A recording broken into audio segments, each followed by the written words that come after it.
প্রথমেই প্রতিক্রিয়া আমরা যে পুলিশ স্টেশনগুলোতে চেষ্টা করে যে এজেন্টগুলোকে আমরা ঢুকাতে পেরেছি, এটা আমাদের প্রথম সাফল্য।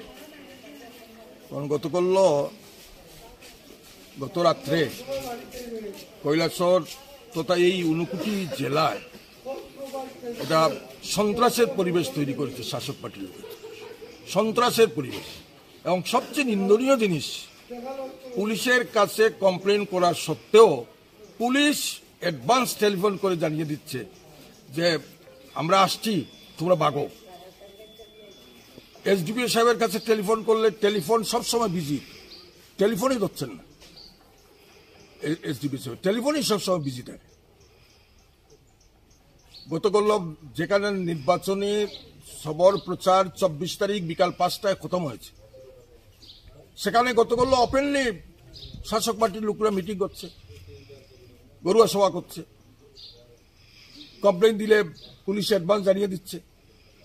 গতকাল রাত্রে আমাদের পার্টির এবং আমাদের মিত্র পার্টির, আমাদের জুটের যারা এজেন্ট চণ্ডীপুর এলাকায়, ফটিকরা এলাকায়, পাবিয়াসরা এলাকায়, করমচরা এলাকায় বাড়ি বাড়ি গিয়ে থ্রেটেনিং করা হয়েছে।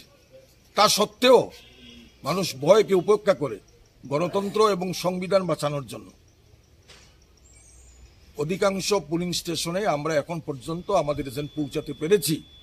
অবজারভার সহ অন্যান্য কর্মকর্তাদের আমরা জানিয়েছি, অন্যান্য কর্মকর্তাকে আমরা জানিয়েছি যে আমাদের কিছু কিছু ক্ষেত্রে এজেন্টকে ঢুকতে বাধা দেওয়া হয়েছে।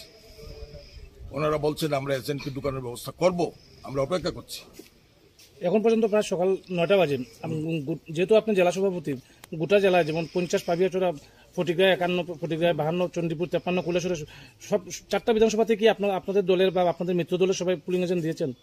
আমি আপনাকে বলছি অধিকাংশ ক্ষেত্রে আমরা দিতে পেরেছি। কিছু কিছু ক্ষেত্রে আমাদের এজেন্টদের ভয়ভীতি দেখানো হয়েছে, বাড়িঘরে আক্রমণ করা হয়েছে। যেমন গতকাল চণ্ডীপুরের চন্দনের বাড়িতে মার্ক্সবাদী কমিউনিস্ট পার্টির তরফ থেকে তাকে এজেন্ট নিয়োগ করা হয়েছে, তার বাড়িতে গিয়ে আক্রমণ করা হয়েছে, তার বাড়িতে গিয়ে ঢিল ইট পাটকেল নিক্ষেপ করা হয়েছে, তার বাড়ির সামনে ফ্ল্যাগ লাগানো হয়েছে, মদ্যপান করে চিৎকার চেঁচামেচি করা হয়েছে, ঘর থেকে বেরোলে প্রাণে মারা হবে, এই ধরনের হুমকি দেওয়া হয়েছে। সেই হুমকিকে উপেক্ষা করেও সে আজকে পুলিশ স্টেশনে এসেছে গণতন্ত্র এবং সংবিধান বাঁচানোর জন্য।